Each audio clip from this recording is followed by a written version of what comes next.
Shout out to the sponsors of the podcast, MonarchToken.io, the complete crypto solution. Monarch Wallet is now available for Android, iOS, and desktop devices today. Do you want to learn how to mine crypto? Well, all you have to do is visit cryptomining.tools for profitable crypto mining information today.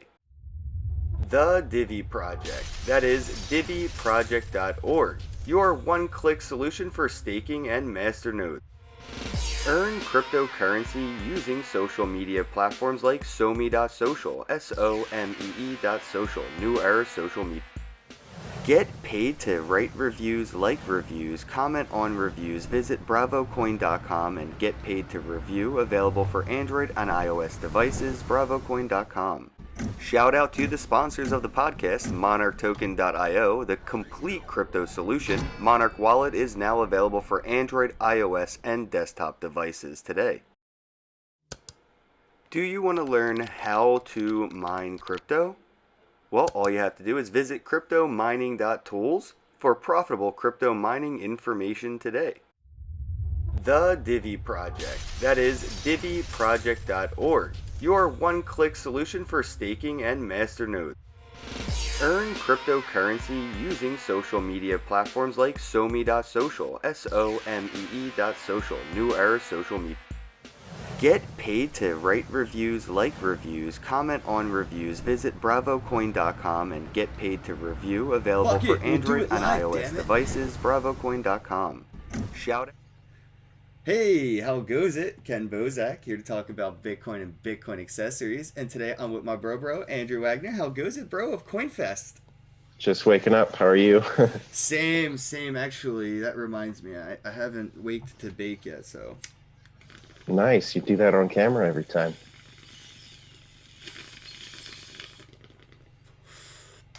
You have to have a bowl of breakfast. Yeah. I have to re-up this morning. Damn it. I didn't re-up yet, so... Yeah, but see, you're in Canada, so you get to go to like a corner store and just like walk in and put in an order like you're getting eggs, bread, and milk. And I have to go to a guy named John. It's not even his real name. I don't even know his real name, but I go to that guy. Tells me to call him John. Yeah. No, I'm from Virginia. I remember how it was. I'm dual, actually. Canada's just fun. I could see why you hang out here too. Yeah, big shout out to my Canadian bros, Kevin Moore, Sean Hebert, DJ Me Popsicle, Kyle Kemper, and everybody at Decentral, aka D-Control out there in Vancouver. Much love. So let's dive into you a little bit, man. Like, what were you doing before crypto? Like, who are you, and like, how did you get into this cryptocurrency scene? And maybe like segue into what you're doing now in the industry with CoinFest. Originally, I was just a guy getting restaurants to accept Bitcoin. I was doing that because I was working in the meetup scene before crypto. So I had a lot of friends who would run pubs and bars and cafes. So those guys, the Bitcoiniacs, had the world's first Bitcoin ATM, and they wanted a place to put it. Bitcoiniacs. Yeah, you remember? Definitely sounds like it. Yeah, like it would be the first. Yeah, they needed a place to put it, and I suggested Waves, which was one of our newest converts to Bitcoin at the time.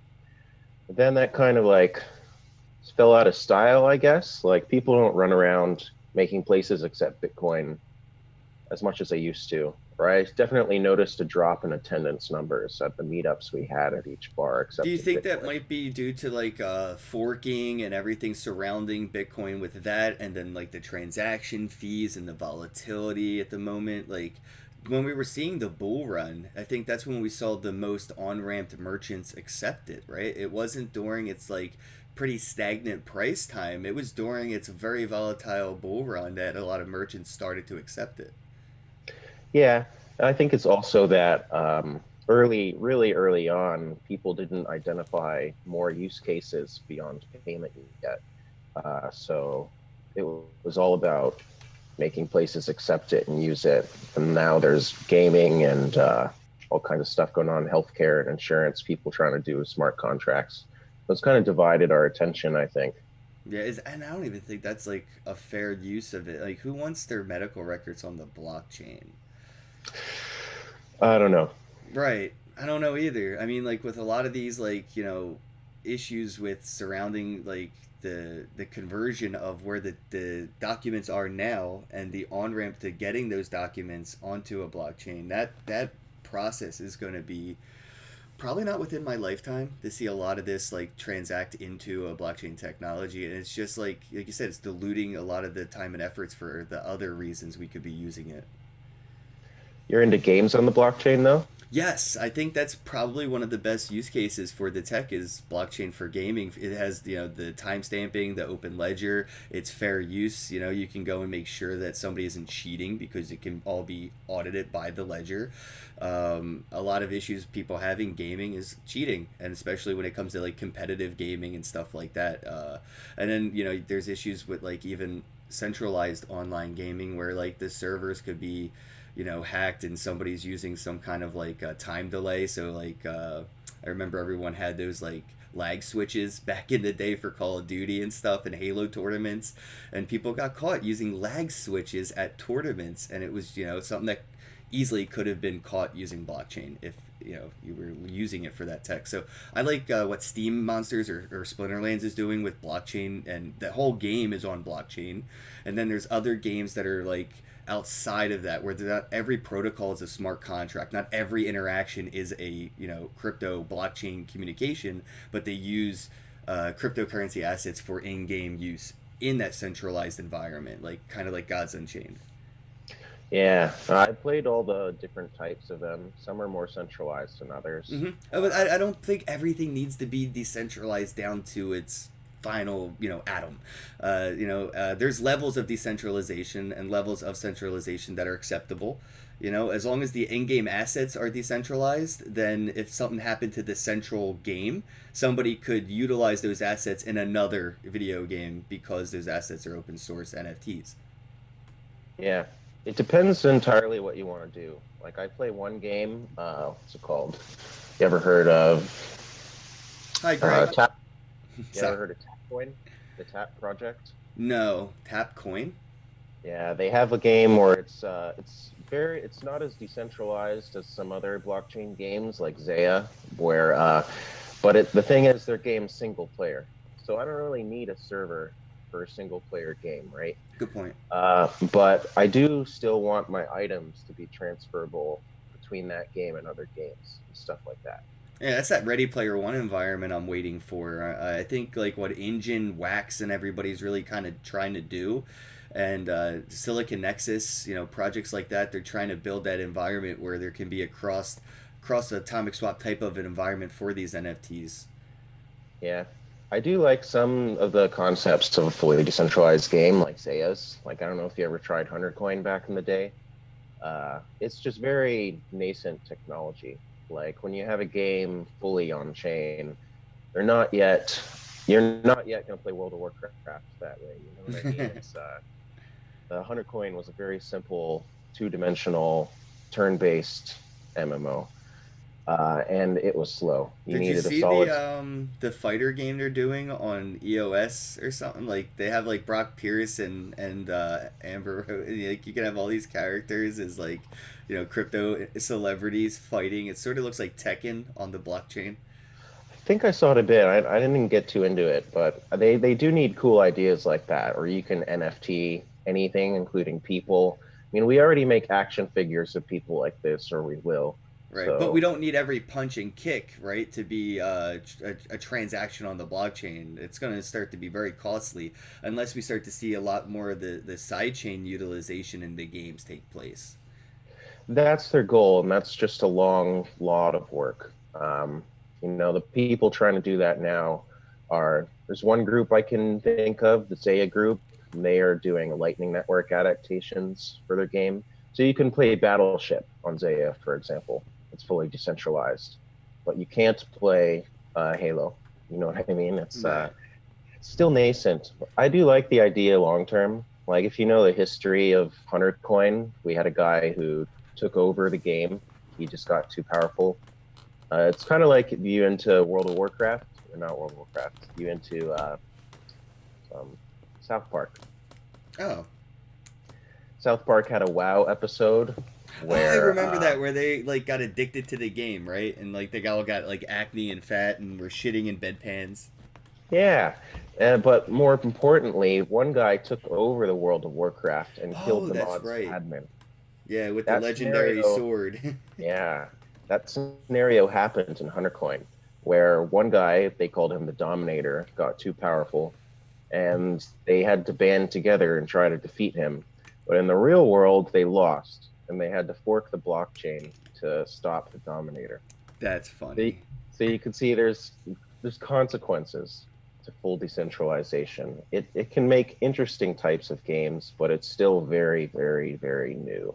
You know Yeah, what I you could mean? have whales essentially, right, in these gaming platforms because of the decentralization and the That's ability what he to was. pump and dump in-game assets and have collusions now and stuff like in Splinterlands. There's a buyer that goes around and he buys this particular card, the gold, the lightning blue dragon, and he literally has almost acquired. I think there's only 50 of these cards in existence, and Mm, almost has acquired all of them. So eventually he'll have all of these, like fucking Yu-Gi-Oh and the blue-eyed white dragon. Like he'll have the only ones, and he'll nice. be a pretty powerful competitor because of that. Is he pseudonymous? Does he have like a nickname? He has a Steam username, but other than Mm. that, I don't know if anybody knows who this character is. Seems to be a pretty wealthy gamer. I guess that kind of already happens in the gaming world where we know each other's pseudonyms and not who they are. You know, that guy could be 40-year-old guy in his basement, not the girl he claims to be. Right. Oh, that happened recently in Apex Legends. Did you see that? No, what happened? Oh, dude, it's so weird. It's such an awkward story. But there was a gamer, a synonymous gamer, who claimed to be like a 16-year-old girl helping her mom with medical bills, and was a Twitch streamer and would just stream the game or whatever, and had these claims and background, and people started helping with donations and stuff like that because of the story. And the person happened to be a pretty good gamer, and it turns out that they're like 30 years old and don't have like a sick mom and whatever. So like, I don't know, if somebody doxed this person, and it's starting to come to that, was it right or wrong to dox this person? Was it right or wrong of them to have this story? Right or wrong of people to contribute to it? And I could see where that could get really into a bigger issue in blockchain gaming. Because have you seen that Formula One NFT that recently sold for like $100,000? Yeah, I heard about that. Yeah, that's all I heard about it. That was it. Just that moment that event occurred. Nothing about the game. Formula One themselves never tweeted about it. They never mentioned it. No racing, a legit racing industry has talked about this, but it seems to be a Formula One, partnership NFT. Well, I think somebody basically released these NFTs, started buying them from themselves, and let the market continue to purchase them at a hyperinflated value. Mm. Could be. I mean, crypto has issues like that, even with coins themselves, not Yeah, just exactly. That's what I NFTs. mean. So we could see these issues replicated in gaming as well, because of the technological implementation. So there may be more problems that we could be creating than solving, but it's just that learning curve. We're gonna have to go through it and learn it. Like the same issue we had with like the automobile and horse and buggies. Car speeds, car accidents, red lights. Turn signal. We had to figure out how to use the tech safely, and it didn't stop innovation. I don't think that should stop innovation just because right now it's not the safest environment, because we haven't had that legacy of that malicious end user brute force attacking it. I think right now the biggest turn on the legacy gaming has for this is like their loot boxes and stuff. Like I think that Mm. might be where they turn to blockchain and crypto, because they're having a lot of pushback from regulators on the principles behind loot boxes. Yeah, I've heard of that. If they're fair or rigged or whatever, Yep. everyone always assumes their loot box is rigged. That's the Oh, they default. are all rigged, bro. That's the guarantee that it is rigged. Guarantee you. Apex, Fortnite, Call of Duty, they're all fucking, especially, without a doubt, 100% Call of Duty mobile loot boxes are 100% rigged. There's a hundred Sure. plus YouTube videos on people unboxing the loot boxes, and it's the same pattern. You don't get the legendary loot till your last loot box. hundreds of people have done this. So if they were using blockchain technology for that open ledger protocol, they could prove that they are using a smart contract algorithm for random generation of the assets, and that could potentially help them with the regulations that they're looking at behind doing it in a centralized way. And angry players can always Oh, help. dude, it's I mean, and it doesn't matter how angry they get, they're still gonna buy another fucking loot box. Yeah. Well, to me, it just feels more important or epic when it's on the blockchain. Like if I win an item that's not on the blockchain, I just don't care as much. If Same that makes thing with, sense. like, I have like a Fortnite skin, the one that came with my Samsung phone. This phone right here, actually, it's $1,000 phone minimum. So this skin for Fortnite that this came with is $1,000 skin, and very few people actually have it. But I mean, I'm not super excited about it because I can't. It's not like I can transfer it or sell it or do anything with it. I can use it, but I don't even play the game anymore, so it's completely useless to me. Yeah, and I know what you mean. It just feels more important, or it's gotten to a point like, I don't know, you do Xbox Live, right? I'm just guessing, or do Yeah, you? yeah, yeah. Do you remember that feeling when the live points, what were they, gamer points, first came out? And I got a feeling where when I beat a game not on Xbox Live, I just didn't care as much because I didn't get the points, Yeah, I if didn't that get the makes sense. achievements and stuff. No, I know exactly what you mean. Like if I Yeah, played Call of Duty on PlayStation, I didn't get those achievements that I would have gotten if I played it on Xbox, and I can show off those achievements on my profile.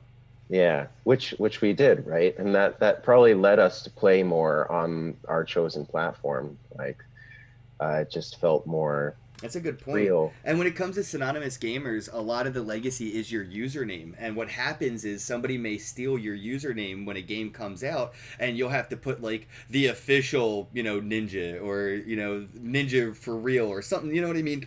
Because Ninja Yeah, is such a popular gamer. When a game first comes out, people try to get that username so people think that that is Ninja, right? So you could use blockchain if you have a username, or even if you have multiple different usernames, it could still go to a MetaMask address. So your legacy, your clout can follow multiple synonymous usernames on multiple different games while still having the same clout at the end of the day.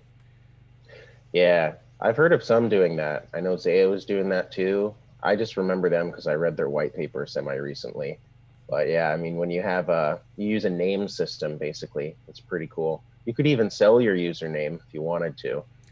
Uh, Yeah, well, I actually was thinking of doing that for Fortnite, but my username is my name, right? So I mm, could sell my skins. Like, people want to buy. I have John Wick, which is like season one, reward skins and stuff like that. Like, I have pretty decent collection of in-game assets on Fortnite, and I don't play the game anymore at all. And I could probably sell it for realistically $2,000 to $3,000 just if I give you my email password login. The problem is, how yeah, do we facilitate that transaction safely? There's no escrow. It's just clout that would really be the escrow behind that, because if I send you the email and username before you send me the money, then you could just change the stuff on me, and now I'm locked out and I have no money. Or if you send me the money before I send you the credentials, maybe I don't send you the credentials and keep both. So there's issues around that right now. back in WoW, or I used to play World of Warcraft, and I was trying to sell my gyrocopter because my family, kind of an intervention type thing, get rid of my stuff. But you're not allowed to sell things for real money in World of Warcraft. If they catch you, they ban the account, and they put in controls to prevent that, such that if I sold you my account, I can actually reclaim it back at any time forever till the end of history. Oh So shit. you always trust the seller not to say, I lost my password. Please send me a new password to this email. They can always do that. They never lose that So I guess capability. the only thing you could do is give up the email associated to the account as well. Even then, you can call Blizzard and they can say, yeah, I'm the credit card on What? file. Uh, That's so, and that's because they want to prevent third party markets.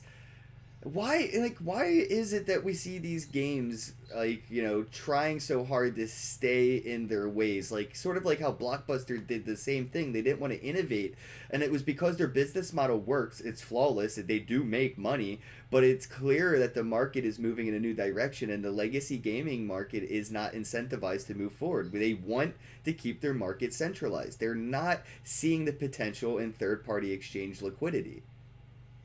Yeah, people fear change. I think there's probably also regulatory issues, like um, for Blizzard's perspective.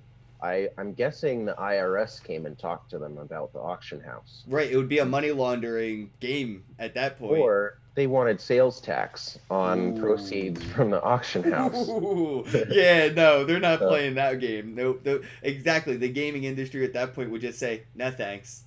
they said it's not real. They said, "Oh, that's not worth real money." But if we sell our characters, we break their illusion that it's not worth real money, and the Right. IRS comes to tax the Even auction though house. they are making tons of real money, as long as the players aren't, they can get around a lot of those loopholes. Yeah, and those are interesting questions. Like, can the IRS tax the auction house and a fully decentralized game? So I actually had this conversation with the Splinterlands team because they have tournaments, and right now, if you look at their prize pools, people that play this game collectively have won almost $100,000 in tournament prize winnings, and the exchange for the in-game assets has about $5,000 to $10,000 in liquidity for any time of the day. You go in, you can sell or buy cards. There's always money moving, and I'm just curious, like, how are these games that are using blockchain and doing all this not triggering a lot of those alerts and red flags? And I'm not sure if it's going to be like a grandfather type thing or whatever, but I do worry eventually that regulators will step in, and the SEC, the IRS, and everybody will try to get a cut from this new economy. Yeah, I don't know what they're gonna do. I have different projects and I obey the regulators different amounts for different projects. That's the way I would put it. Like I also do blockchain education, a thing called ESL coin. We have to care about the regulators. For gaming, I suggest going to Malta or, like Cayman Islands or something. Yeah, yeah, definitely the Tiniest Caymans. island you can find and make it hard for them, right?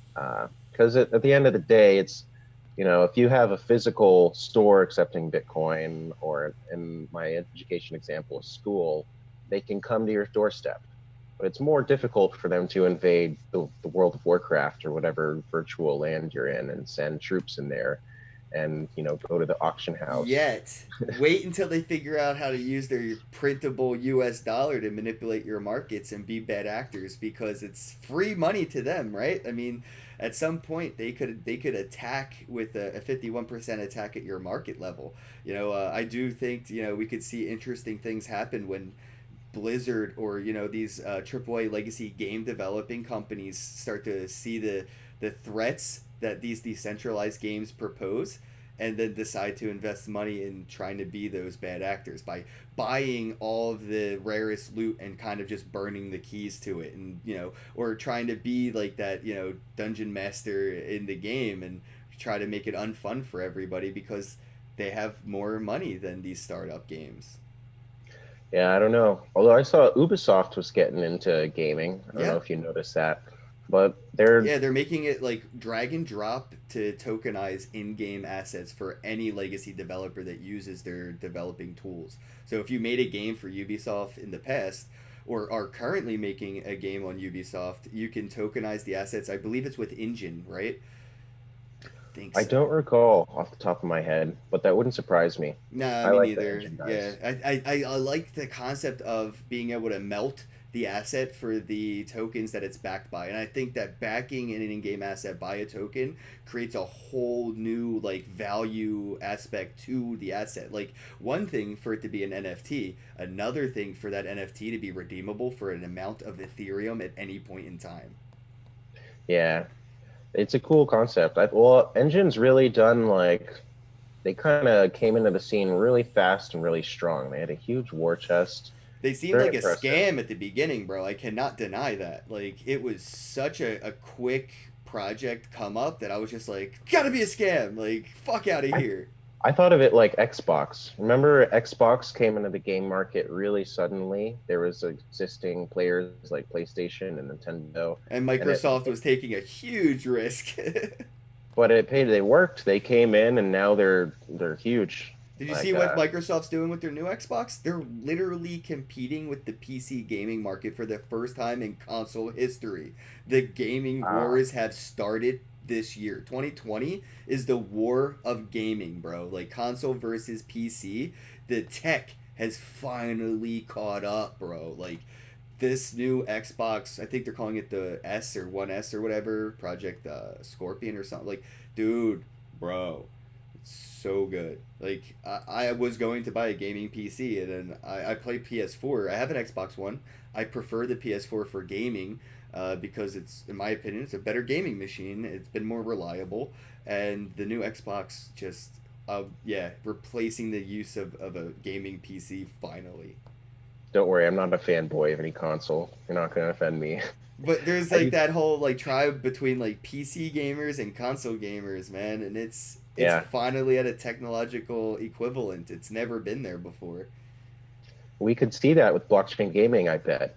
Just like people were like Xbox, no, Nintendo. We could see that with like Engine, no, not Engine, Loom, or Yeah. they'll fight over their favorite. People get Well, very loyal well, to how gaming. long has gaming been around at this online level where you could do online multiplayer gaming? Probably what, a decade, right? Little around that point, and it's just got to the point now where we have the first cross-plat games. Where Fortnite was, I think, one of the first cross-platform games where Xbox, PlayStation, and PC could all compete in the same server.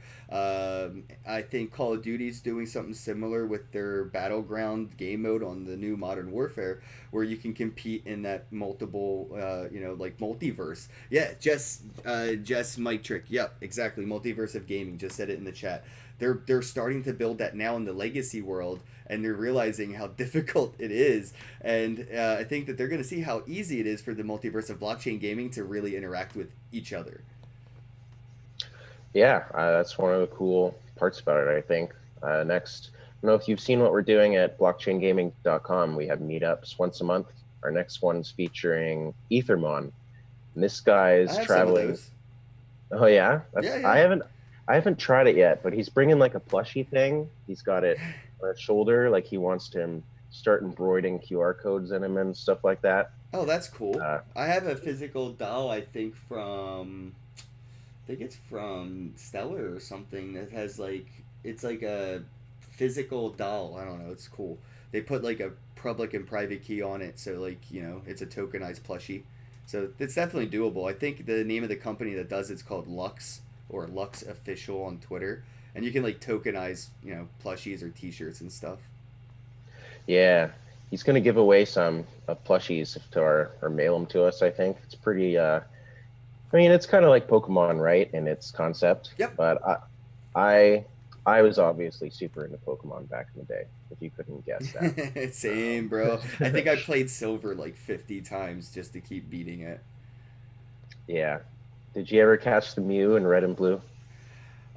No, but I don't think it I existed. did catch the glitched miscellaneous one behind the fire From gym. Cinnabar, yeah, I had that. Yeah, Missing no. missing them. Yeah, yeah, yeah. The sound it made when you sent it to battle and when it was just insane for the console to like emulate through the audio it had at the time. But it was like, yeah, that was one of my favorite ones. Was that miscellaneous random glitched out Pokemon? Yeah. Another fun fact about Engine Coin. That guy, have you met Witek? Vitek? I'm terrible with names, No. last names. Their CTO wrote the smart contract for blockchain weddings for CoinFest. Like last Blockchain year, weddings? yeah, we had a blockchain wedding. Alex Doge, the Doge Yeah, preacher. yeah, yeah, yeah. He was our minister. So it was kind of like till fork do you part and all the nice Oh, that's words. awesome. But Witek wrote the smart contract and he made it a prisoner's dilemma function. So check this out. My wife and I are locked together for 15 years. If, if at the end of these 15 years, measured in block time, we are still married, then we get the money 50-50 from the smart contract. However, If one of us calls the divorce function in the contract, that person gets 10% and 90% is destroyed and the other gets nothing. So if I really think she's going to divorce me, I should divorce her first. That But is interesting. if we wait 15 years, we both get more. Bro, this sounds like an episode of fucking Black Mirror. Kinda. But Kind of. No, it definitely sounds like an episode of Black Mirror on the blockchain. but it's cool. Yeah. No, that is awesome. And I think Aaron Nakamoto and Edward Kingsley of Float.app, they were looking at getting hitched on the blockchain. So you should reach out to those guys and maybe we could do it at CoinFest. Yeah, we do it again. We're looking for more. So last time we did it like a group wedding. We had 3 couples. Actually, all of us were in blockchain gaming, all 3 couples. Uh, we'll do it again next April if we find another couple. I don't want to get married myself. That's like once a year, that's too much. Maybe the coin cards guy, but he's been, I have to talk to him. Mike Olthoff? I'm trying to pressure him. Like basically, I just tell his wife to do it, and then she'll yell at him like, "Come on, we should do this." And he hates me for doing Well, damn, I hope he's happily married. Jesus, Mike. that. Well, I don't think they're actually married yet. I think that's why I think he wants to have like a real wedding first. Real wedding. Yeah, you better put that in quotes because that's how I feel about weddings personally. It's just, yeah, real wedding. I mean, It's not real till it's cryptographically certified. exactly, exactly, exactly. Until it's immutable. And I mean, if your state decides to say that gay marriage is now illegal and they take your gay marriage certificate and say that it's no longer legally acceptable in their domain, it means nothing. It means nothing. Yeah. And the state can do that But there because are you just questions. used the state's permission and the state's ledger to do that contract. I mean, there are questions. Like, suppose one was married on Bitcoin before Roger Ver started his forking. Then you could be divorced on one branch and not on the other. Oof. People could say, "Are you two married? On which blockchain? On Cash, no. On Original, yes." That is interesting. Stuff like that could happen. It's getting too crazy. But I mean, usually one fork survives. That's a rare example. Good point. Well, we're talking about CoinFest here a little bit. Let's dive more into it. What inspired it? What is it about? Where is it? Let's get into it. It was originally a way to just make more places accepting Bitcoin. So it was designed for that purpose. So we'd only have at our events at places that accept cryptocurrency. And it would be free to attend. And for the first several years, since 2013, Vancouver was the epicenter. Yep. Then we started exploring with doing simultaneous events in different cities. And eventually, one of them got bigger than Vancouver, Manchester. Those guys go hard. I don't know if you've ever been to Manchester. It's kind of a party town compared to London, like football fans. Yeah, I haven't been, but I'm aware. Yeah, so their CoinFest gets big, drunk, rowdy. Vancouver is still pretty fun. Manchester just wants a reason to party, though, to be fair.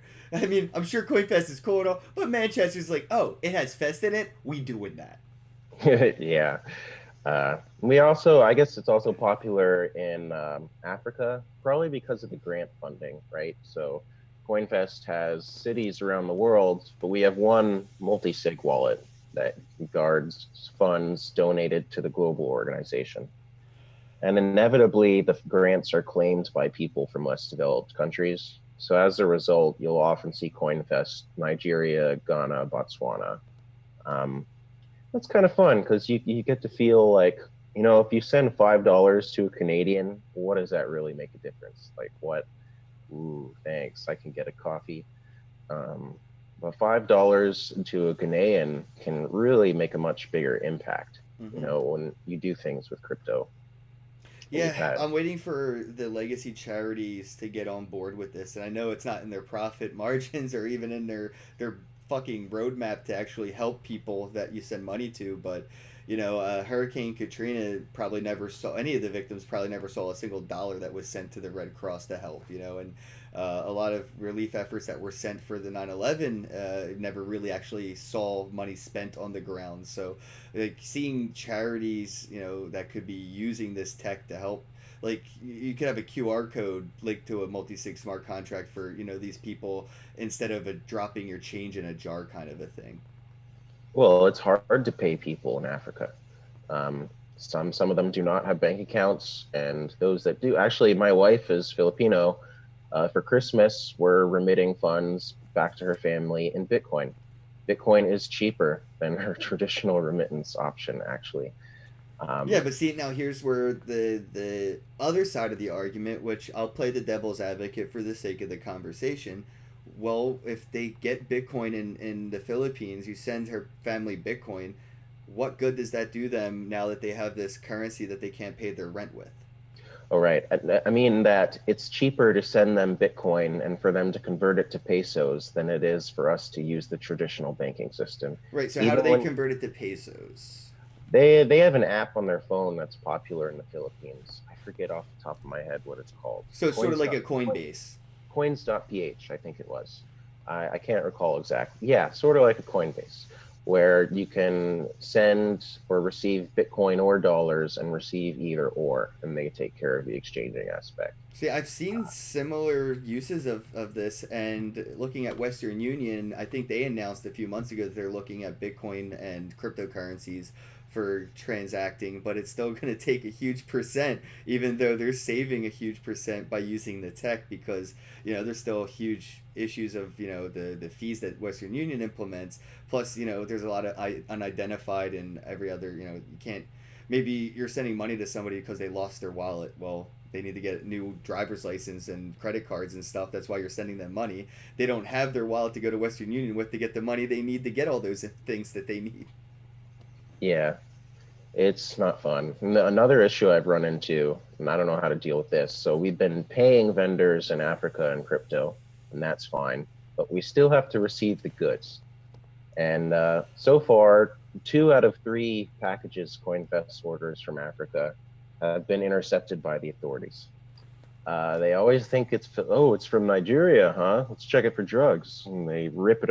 One time, they literally ripped my package open like cavemen. They tore it apart and made some minimal effort to duct tape it back together. And I received it in a tattered fashion.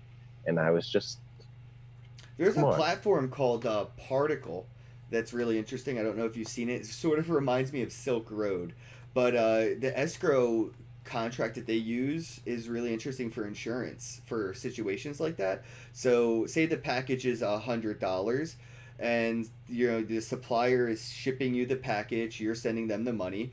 You send $100, they send the package. You both put $50, half of the value of the package and the transaction up in escrow as insurance.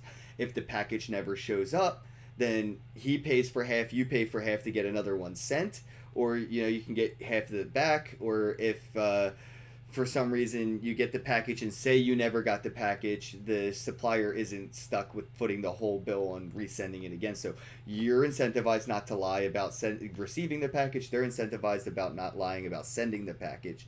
It's a very fair insurance like situation. Yeah, I agree. Although, what we're going to try to do next year probably is 3D printing because I don't see how customs can intercept my 3D printed package. If they do, like, I guess they could physically come to the decontrol hack space and wait for it to finish printing and snatch it off the table. Well, I'm guessing, this could be an issue when you look at the 3D printed gun schematics. You could potentially purchase the schematics for a 3D printed gun and end up in that situation. yeah, just to clarify to any authorities watching, that is not our plan. We are printing, This we are printing crypto artwork, is not guns. all hypotheticals. But you could print guns, so if you were curious. I mean, I just don't. But yeah, things are getting really interesting when you mix technologies like that for things like shipping and Well, they're whatnot. having more than 3D printers for just what plastic and stuff. Like I've seen pharmaceutical 3D printers being developed. I've seen fucking like food 3D printers that are being developed. So there's a chance that you could get a compound for a new party drug on the deep web and have it printed right out of your 3D printer. That would be fun. I'd try Mm. it. So you're coming to the next DogeCon? Yeah, man. Let's talk a little bit about the Canadian vibe, man. Dogecoin was probably where the Ken you know today exists because of that. I Oh, tell great. everybody, man, my soul forked at Dogecoin, and I am no longer the Where's the same other Ken, branch? man. Legacy Ken is no longer being utilized. It's a dead blockchain, bro. I'm a new No one's fucking mining it. person. Yeah, no one's mining it. No. Huh. I think that more people should attend events like Dogecoin and maybe less events like Consensus, and the space would be better for it. Yeah, I mean, a lot of events. I know what you mean. Well, I'm biased because I run kind of a sister conference. And CoinFest and Dogecoin are kind of friends. I'm friends with Alex and them. And we have similar ethos, but it's very clear some conferences are more less culturally driven, you know. A place like Dogecoin is full of memes. You know, it's full of inside jokes and just crypto culture. And it's very Well, the clear that it's about conversations that. and everything are just much more visionary and see much more evolution come out than the conversations at an event like Consensus, where it's more like how can I make more cash at the end of the conversation rather than how can I make a bigger difference at the end of the conversation. And the conference difference is also like you see a lot of them accepting crypto, but they're really cashing it out. So events like Consensus made millions of dollars, but they made dollars. They didn't, hold Bitcoin. They didn't make dozens of Bitcoin. They made millions of dollars. And even I think John Oliver made huge jokes about conferences like this, where you can't even use crypto at the conference. They accept cash at the bar and stuff like that. Yeah, we don't do, you know, CoinFest always has a Bitcoin bar as a matter of principle, but it can be very hard to maintain that, I've found, you know. Yep. Takes a lot of convincing sometimes, like, hey, we got this coin thing. Well, Uh, Buns is pretty popular in Canada for being a centralized digital currency. I don't know that one. What's that? You don't know Buns? No. Bruh. I love Buns, but it's not a cryptocurrency. It is in their Oh. roadmap, but their story basically starts from being like a Facebook group for buying and selling random items like Craigslist. And they had issues, so they created their own platform and they created their own like currency that the community Mhm. establishes the value. So there's bars that accept buns for beer and barbers that accept it for haircuts, food trucks everywhere in Toronto, and I mean all over Canada really, but mostly in Toronto. I was finding food trucks that accepted it. So I guess that sort of like establishes the market value, right? Like what's one taco cost in dollars, and how many coins does it take to buy a taco? And then from there, the free market decides, well, I want this many coins for the pair of shoes that I'm trying to sell, and then they can redeem those coins for goods and services rather than cashing them out, which you can also do. They have a treasury, so like I bought earrings and stuff at a conference in Toronto, a futurist, at a booth who was handmade jewelry, and I sent them buns, and they showed me right there that they could liquidate the buns into cash for their debit card, so they could buy more supplies to make more like goods and services. Is it spelled with a Z? Yes, Bunz. I figured. Or Zed, sorry. But Sometimes I Canada get, seems to be really open minded to this digital currency concept. Even look at Alberta with the Calgary dollar. Like Canada's yeah. really acceptance of this concept of a digital economy in Well, multiple British ways. Columbia had seed stock, if you've heard of that. It's kind of like the hippie version of buns. Seed stock. It's very like, you know, BC's got a lot more hippies, basically. Co-op types, like small farm to table trying to be people. I Uh, love co-op cities, man. I was in Portland not too long ago, and I literally watched somebody walk in with like a bushel of oranges, and they traded them for like eggs and milk and bread and shit. I was just like, and they put the bushel of oranges right on the shelf for people to buy, and I was just like, whoa! Like I want to live in Portland. yeah, we also have barter dollars around Vancouver, things like Barter that. dollars. See what I mean, Yeah, bro? barter That dollars. is awesome. I mean, I don't understand the point of that. Is it still bartering if you have a barter dollar as an intermediary? Right, right. It's Is it? I guess you're bartering in a sense of store of barter. That's what the barter dollar would be, right? Store of barter.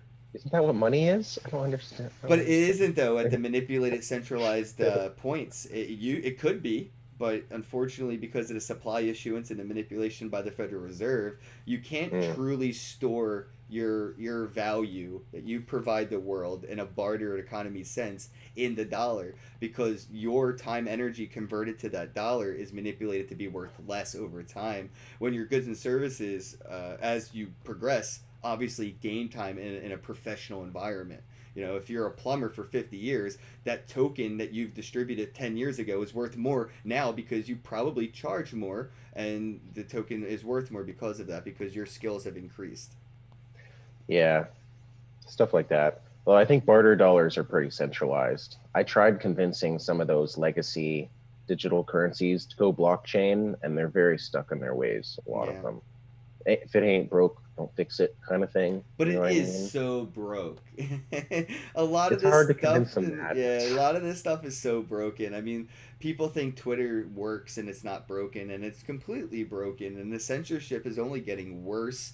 And we're starting to see a decoupling of, how we have like crypto Twitter. Well, there isn't just crypto Twitter. There's other versions. There's political Twitter. There's adult content Twitter. There's gaming Twitter. There's versions of these demographics on this platform that are being censored and kicked and deplatforms off, to where now we're starting to see multiple platforms pop up with specifics in mind. And I don't want to see that segregation occur in a digital environment, but unfortunately I think it's happening with these centralized platforms that are broken, or in general, like so many of these, like the gaming industry, banking, they're all broken.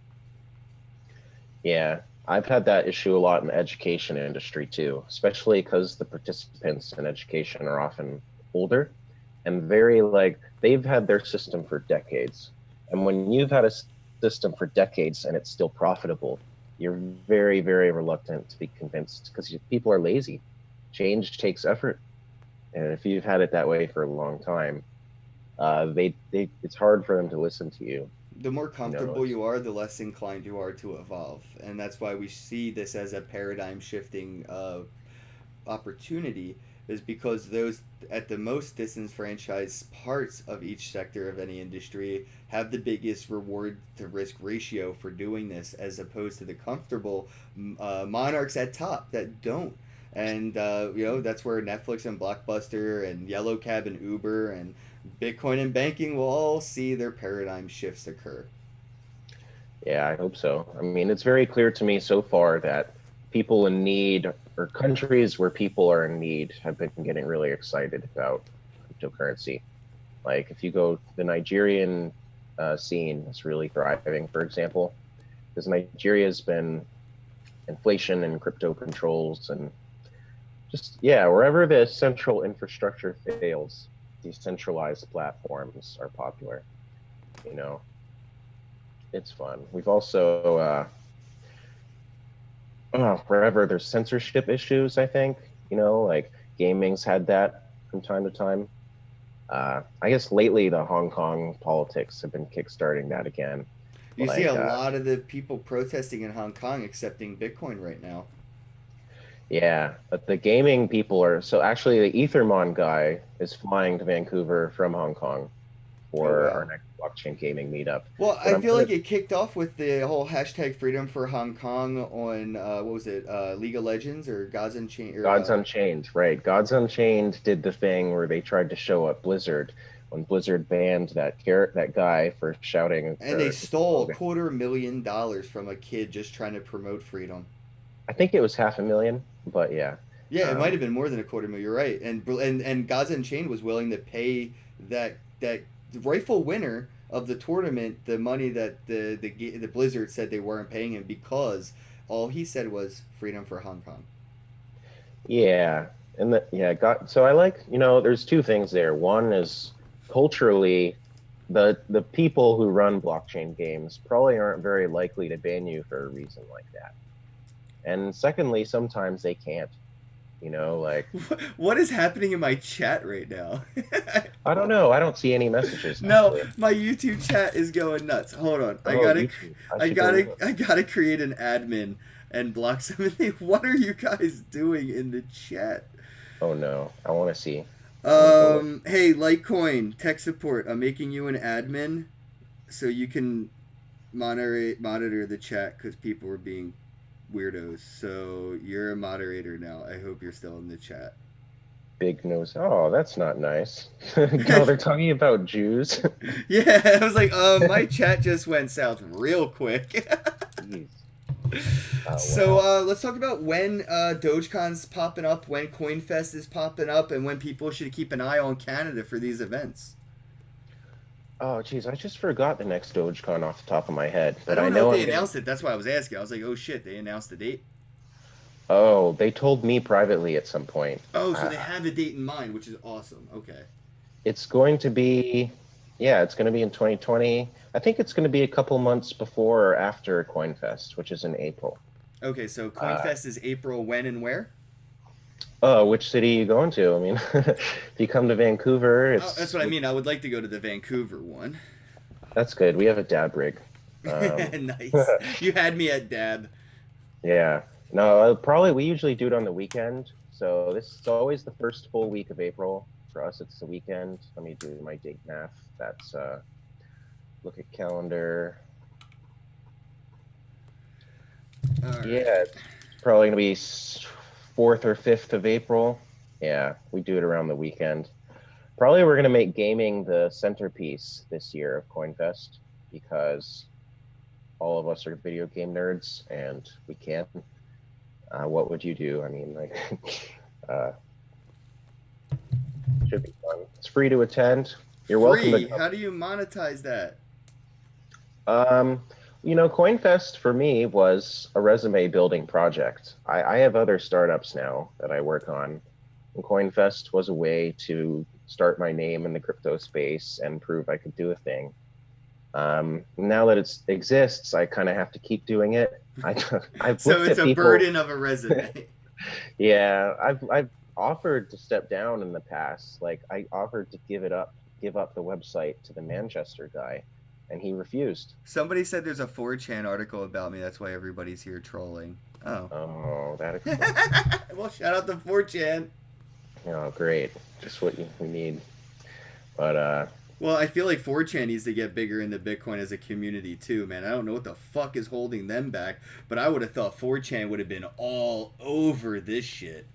I mean, we should be careful because once porn's on the blockchain, you can't get it off. Vitalik had a good point about that that got him in a lot of hot water he's still swimming in. Yeah, he's very logical speaking. He doesn't think about how emotional people will interpret what he's saying. I like Vitalik. Or I used to write for Bitcoin Magazine back in the day, like many years ago. Back when he still OG did. status. Back when he still did, and he is one of the writers that I would learn from, Vitalik. But he can be what's the word socially unaware. Fat Yeah. Fox Gaming in the chat said crypto is run by Jews. Your thoughts? Wait, what? I mean, yeah, they run everything, guys. Don't you know? Didn't you get the memo? Jeez. Crypto is run by. Oh yeah, now I see it.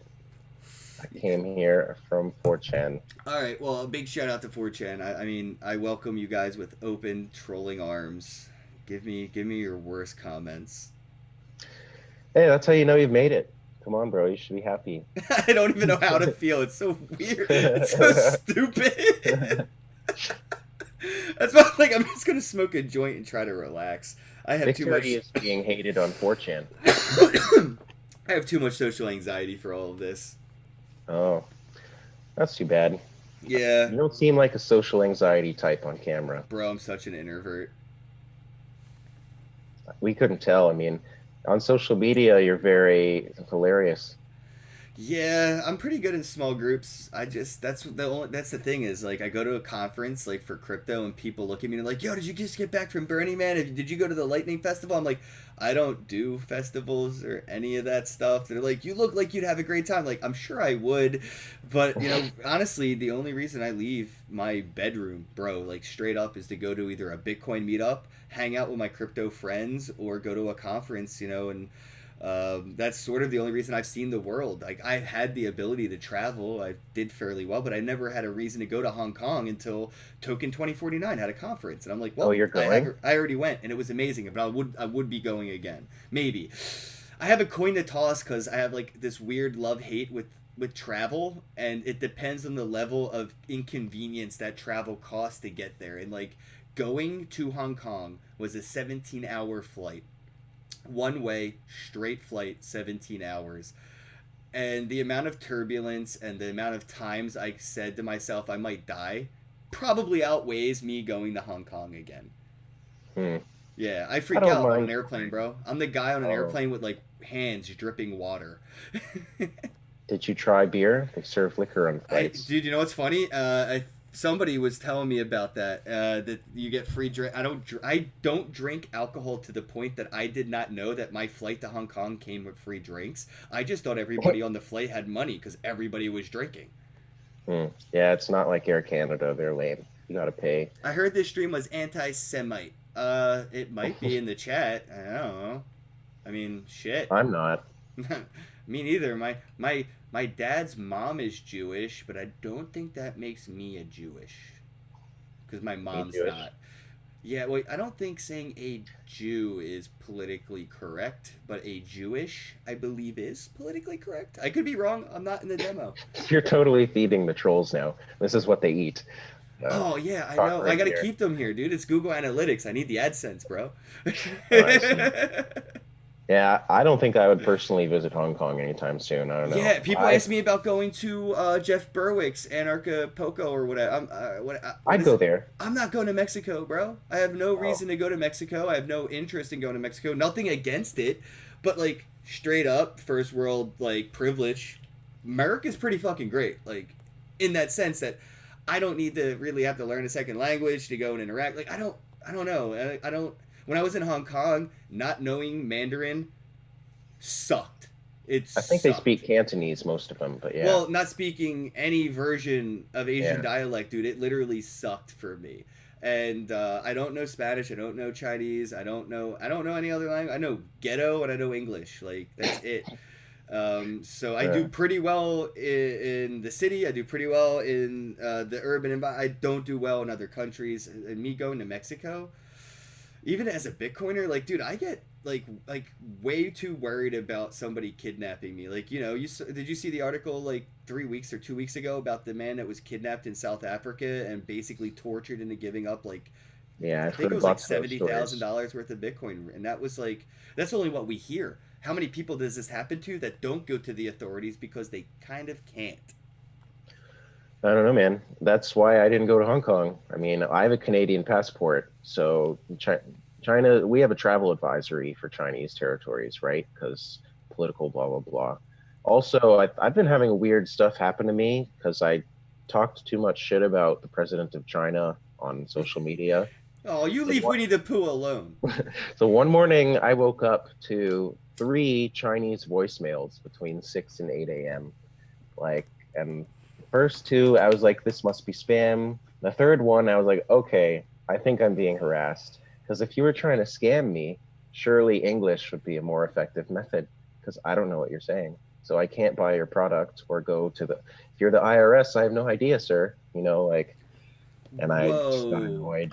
My new goal in life is to get a voicemail from the Chinese government for trolling. I'm going to try. That's my new It's goal. not that hard. Talk shit about them it'll happen. I got a decent following. My goal for 2020 is to get a voicemail from Winnie the President Pooh ill. Yeah. Well, Brian, that's funny, bro. I basically, no, I went to a protest with a Winnie the Pooh shirt and I had a stuffed Winnie the Pooh on and I had a Winnie the Pooh helium balloon, and I think I went too far and upset someone. Um, and now, yeah, that'll happen. But it's fun, like he is a Pooh Bear. Screw him. All right, I so have no regret. Brian's a moderator. He's in the chat. Trolls be warned. Brian, keep an eye on these fucking guys. Hmm. Anyway, just ignore the trolls. Um, so April in Vancouver, and what are some of the other locations for CoinFest that you can mention? Is it the same? It's the same month, right? Yeah, we all do it same time. So sometimes we even have a joint presentation. Like we'll set up a projector at two cities simultaneously and beam a guy into two Have you audiences thought about doing this in simultaneously. alt space? That's like a virtual Bro, event I space? you could monetize this and sell tickets to this event now, and then this is I really want to dive into this for you because I know that Tom and Eric or whatever from the DDP wanted to do like a worldwide DDP. You're doing like a kind of like a worldwide conference, and these events can be monetized and not so Uh-oh. much in a greedy way, but as a, more in an inclusive way. Because a lot of people cannot participate in these events as much as they would like to. You could ask for even $1 to join the alt space. And alt space, you could put up on multiple stages whatever you're recording. So if you're recording this for YouTube, or if you're like just recording it, that whatever, you could have it in alt space, 5, 10, whatever different stages. Once people buy admission, they could walk to that stage and hear that speaker speak while they're on stage, or they could be in Vancouver, they could be in Philadelphia, they could be in Africa, they could go from stages that are in different countries. Yeah, we would. I mean, we'd probably keep it free, but we could use that platform. Uh, Probably keep it you know, at free. this You hear point, this guy, guys? You better fucking go to CoinFest. I mean, it's when you've done it this, it's kind of just tradition by now, if that makes sense.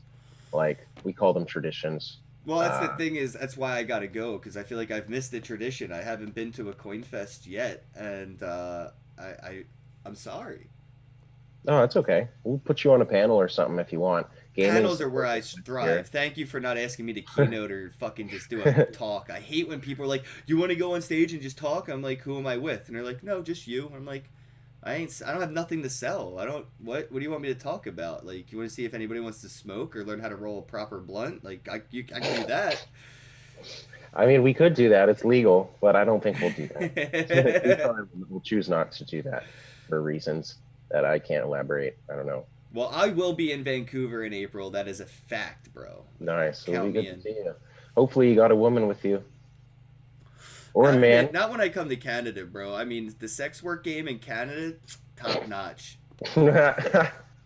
I just meant for the wedding. Uh, Oh no, I'm not getting married. That's probably one of the reasons my ex left me. Is I'm so anti establishment that I don't even want to create one. even if it's cryptographic. I mean, I just don't believe in the institutional compound of two people agreeing to be together. That to me personally is stupid. But that's to What? me. That's the way I live my life. The way I am personally wired is that would be a stupid contract for me to sign. That would be like me Mm. signing an NDA. I talk way too much. I've never signed an Yeah, I NDA hate in my NDAs life too. ever. I've told, yeah.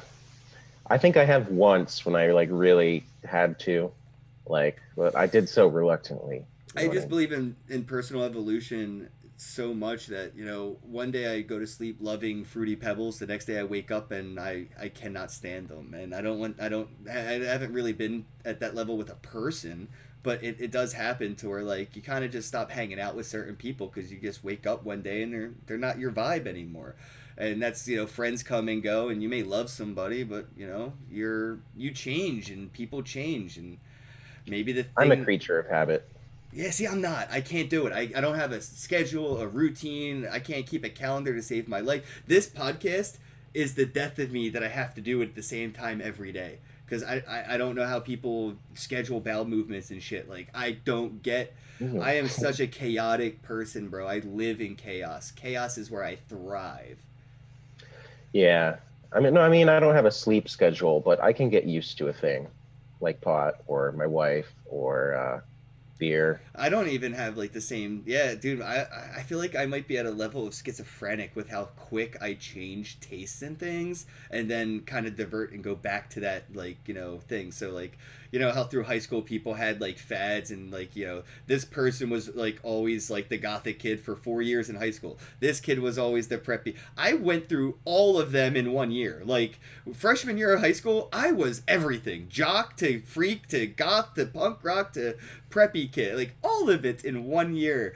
And I've always been like that. Even in crypto, I still grow and change and come to see that like I'm not the same person again after Dogecoin. When I look back at who I used to be and how I used to think and the things I thought I loved and cared about, bro, I totally am a different person now. I wouldn't even hang out with the old me before Dogecoin. Wow. That sounds very transformative.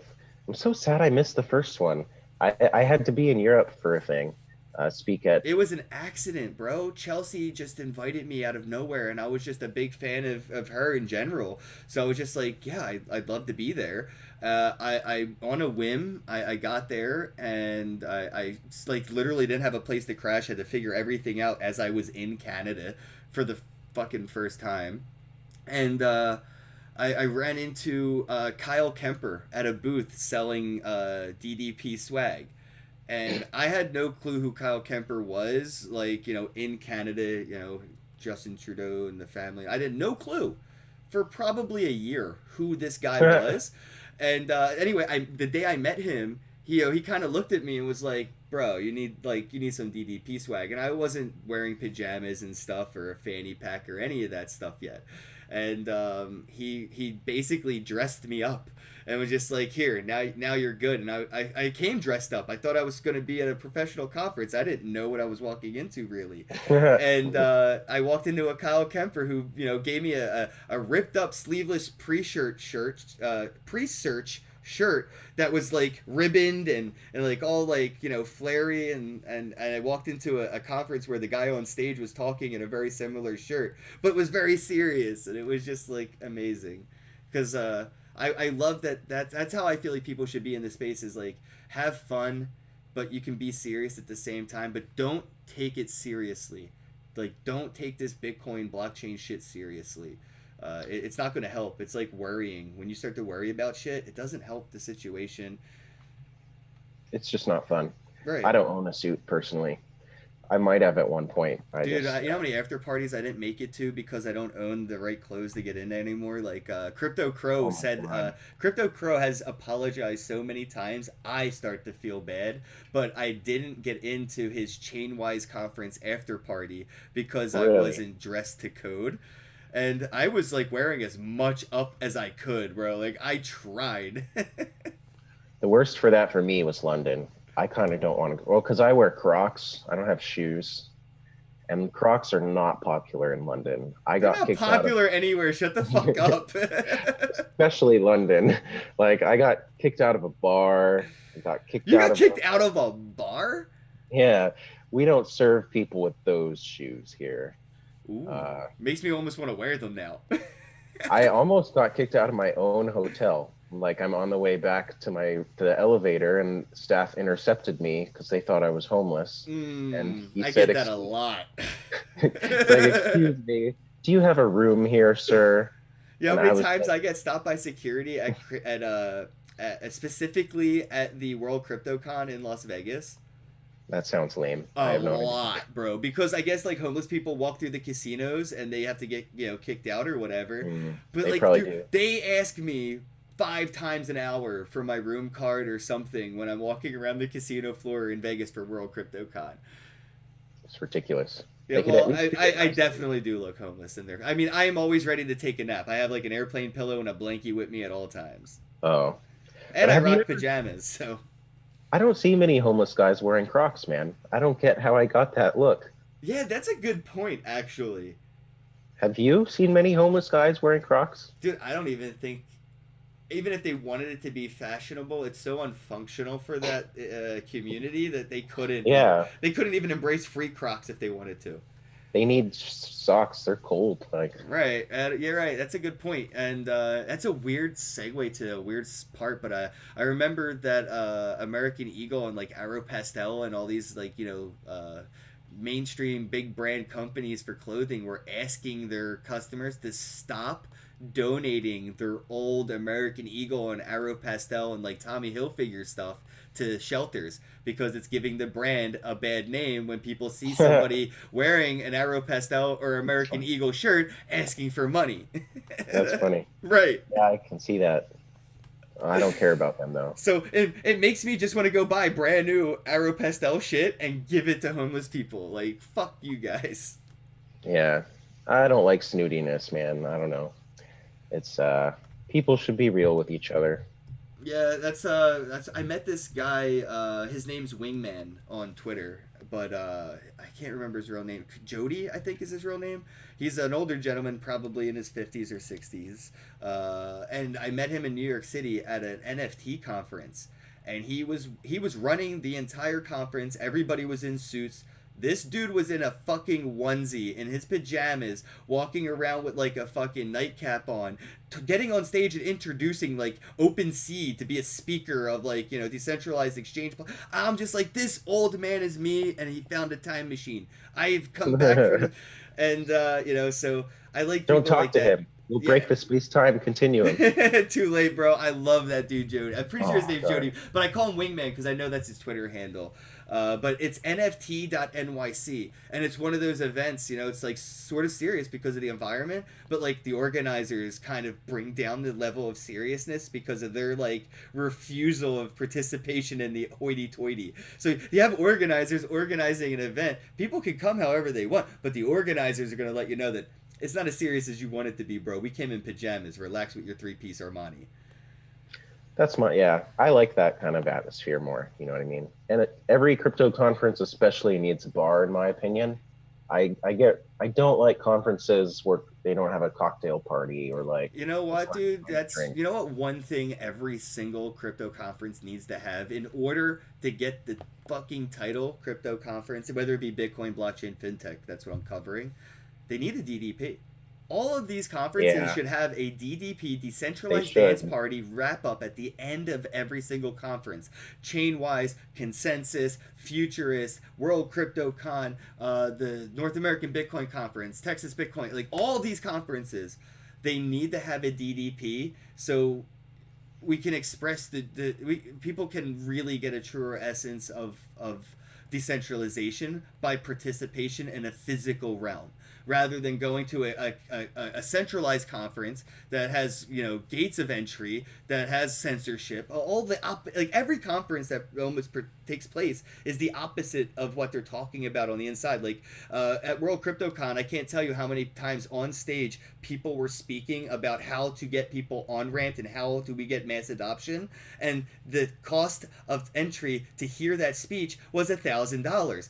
That is the barrier. That's that you're echo chambering. And a DDP takes that conference. It shows people how decentralization works physically and how mass awareness and participation by optional conformity works, right? In that consensus. So you see a DDP dancing down the street, and people will leave the bar to join our party.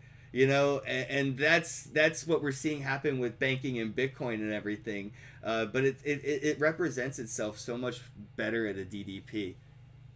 Yeah, no, I love the DDP. Gary's a hero of mine. But Same. I think so when he does it for Dogecoin and CoinFest, I think he does it cheaper than he would for a large for-profit conference. Like if Coca-Cola wants his services, for example, it costs tens of thousands or a lot more. He doesn't like to do work.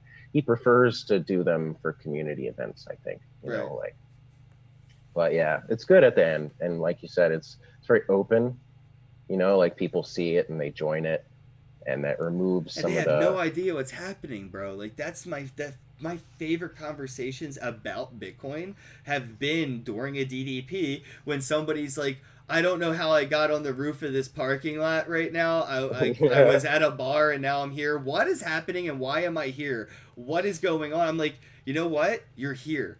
That's what's happening. This is happening. Like you chose to be here, and like start to talk about how Bitcoin and decentralization and optional, like opt out of centralization, and yeah, and the whole like sobriety aspect of the party is really great. Like it's not like everyone's oh, right, toting a keg down the fucking sobriety. street. Well, I mean, I mean, it's officially. definitely it's definitely better than going to a lot of those keggers. You know what I'm saying? Like, there's Yeah. none of those drunk bar fights happening at a DDP, and there's hundreds or if not thousands of people getting together without any real rhyme or reason, and there's no mass chaos.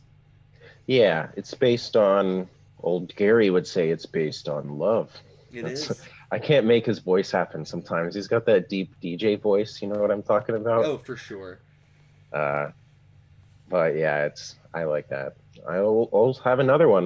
You can come to Vancouver. It'll be You're lots of doing fun. one for the CoinFest, right? In April? Uh, we had one for the wedding after party last time. If we have another wedding, we might have another DDP wedding after party. I'm certain he'll be part of DogeCon though. He usually is, Oh, right? for sure. Yeah, yeah. Yeah, I'll be at DogeCon without a doubt, and I'll be at CoinFest in Vancouver in April. So where can people go to Right. get that info on that? Is it coinfest.com, eh? Org. If you go Org. to .com, it'll send you to .org. I got all the domains. So it is .com then. Yeah, either or. I mean, I forward it to .org to keep it more nonprofit looking. I dig it. Yeah, we use Namecheap. Namecheap takes Bitcoin. Oh, Pretty cool. okay. Yeah, I don't know what name service you use, but I've always been Namecheap because they've always done Bitcoin for years. All right. Well, shout out to those guys. I guess we could wrap things up. Anything that you wanted to talk about? Anything you wanted to ask me, or make sure we talked about and mentioned before we wrap things up? Shout out our website, blockchaingaming.com. Talk about games. It's just a portal. We're not, like a forum, meetups, conference at CoinFest, that kind of thing. But come check out our Facebook page group, our Twitter. You can see all the social medias on our website. Next meetup is in less than a week. All right, cool. I can't make that, but is Yeah, it at the Decontrol Center? Always, yeah. Man, I love that place. I'm so jelly. Like, seriously, I love that place. Love. Love. I don't think I've loved a fucking location as much in my life, bro, but, like, I do. Like, either from the outside with the glass blocks in the street with the colors to, like, going inside and, like, seeing the smart contract fucking, what was it? I saw the smart contract keg. I think you have a smart contract refrigerator? Oh, right. Well, it's on Lightning Network. Oh, So Lightning. the That's what it Lightning was. Yeah, Network, yeah, yeah. Lightning Network. you can get a beer. With Lightning. Yeah. I shouldn't talk too much. I don't know. We have other cool The items. Decontrol secrets. You gotta go to know them, guys. You gotta go to Decontrol in Vancouver. I have literally no place other than that to recommend you to go before you die. Before you die, go to Decontrol. And fuck Anthony Delorio from fucking man. Jack's Wallet. Fuck that dude. Fuck that dude. I Fuck wasn't you, gonna say Anthony. it, but I'm glad No, you did. I say it every time, and nobody says it from Decontrol, and I respect you guys. Like, I respect you, but fuck that dude Anthony Delorio or whatever his fucking name is from Jack's Wallet, right? It's Jack's? I think so.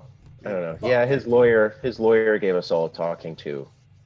That motherfucker he could have donated the name. Just say, here, it's yours. Fuck that. I'm guessing you didn't get the talking to from his lawyer yet. Yo, his lawyer can call my nuts. Fuck him, fuck his lawyer, fuck that dude's mom for raising a piece of shit. No, seriously though, dude, like, how are you gonna be like that kind of a legacy, contributor to the industry and be that level of a scumbag at the same time? Like, come on.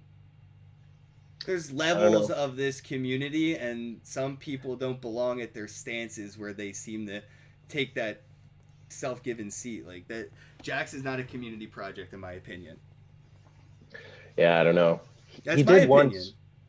He did once bring Vitalik to CoinFest, but that was like, I don't know. It always seemed like a weird relationship they had, Vitalik and Anthony.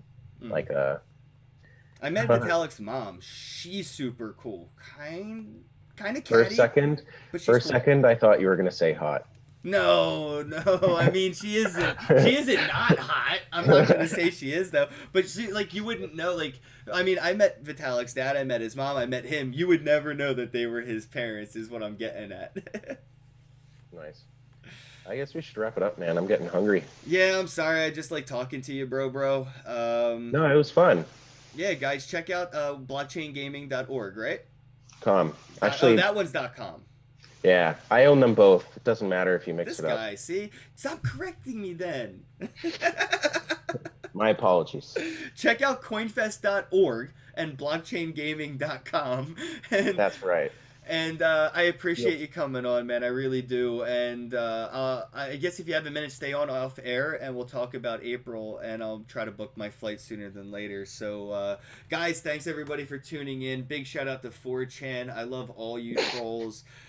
Jews run Bitcoin apparently, and other things. Have a day. Oh, and Bye, 4chan. President Pooh ill.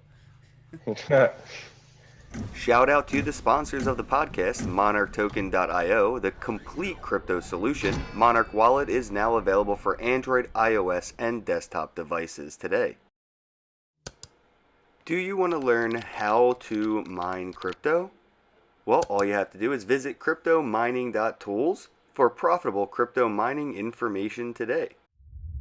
The Divi Project, that is diviproject.org, your one-click solution for staking and masternodes. Earn cryptocurrency using social media platforms like SOME.social, SOMEE.social, New Era Social Media. Get paid to write reviews, like reviews, comment on reviews. Visit bravocoin.com and get paid to review, available for Android and iOS devices, bravocoin.com. Shout out to the sponsors of the podcast, MonarchToken.io, the complete crypto solution. Monarch Wallet is now available for Android, iOS, and desktop devices today. Do you want to learn how to mine crypto? Well, all you have to do is visit cryptomining.tools for profitable crypto mining information today. The Divi Project, that is diviproject.org, your one-click solution for staking and masternodes. Earn cryptocurrency using social media platforms like SOME.social, SOMEE.social, New Era Social Media. Get paid to write reviews, like reviews, comment on reviews. Visit bravocoin.com and get paid to review, available for Android and iOS devices, bravocoin.com. Shout out